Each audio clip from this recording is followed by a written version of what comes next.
Yeah, yeah, yeah, yeah, yeah, yeah.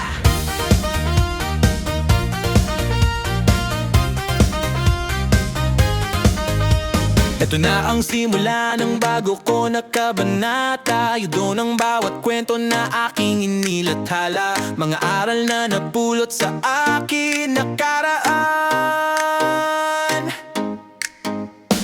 Buhat ng nangyari sa akin at ako ay mawala ng trabaho at ama at haligi ng tahanan na napakasakit. Bakit sabay naman nawalay?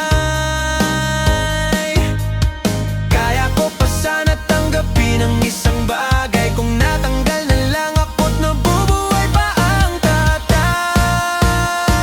Kar TV patuloy lang, wag kang susuko, bumoses lang naman ako sa akin nakaraan. Pero di ko akalain na ako ay magawan ng sari-sariling kwento na hindi ko rin alam. Humingi na lang ako ng gabay sa itaas, na siya na ang bahala sa mga tao hindi naging patas. Gumamit ng lakas kapangyarihan sapagkat hinalungkat nila yung pagkakamali na aking nilahad.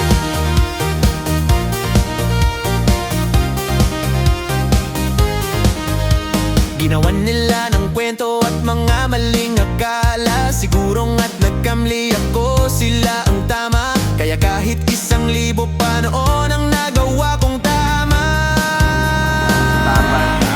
At sa isang pagkakamali mo lang burado na ang tama. Karal TV patuloy lang, Meron pa! nadapa ako noon, kinalimutan ng nangyari. Hoy! Tabi! Tabi na! Siya at di siya nagpapali, dinamdam nila. Tabi!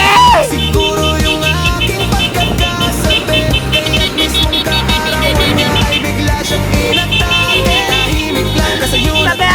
nagsasabi ng mga nararamdaman. Kuya, paano lang makabebe? Good! Parang yung sakit sa puso na pagkake. Bigla na lang nangyari, wala akong nasabi. Nag-chat na lang akong nabasa. Pasok mo, boss! Pasok mo dyan! Inatake, nawalan man ng saysay ang mga pinalaman ko. At nawalan na rin ang gana sa kinahiligan ko. Kal TV sa puso mo, may lakas at pag-asa na matatag. Sadyang ang Panginoon ang gumawa ng paraan. Sa lahat salamat sa alaala ng kahapon.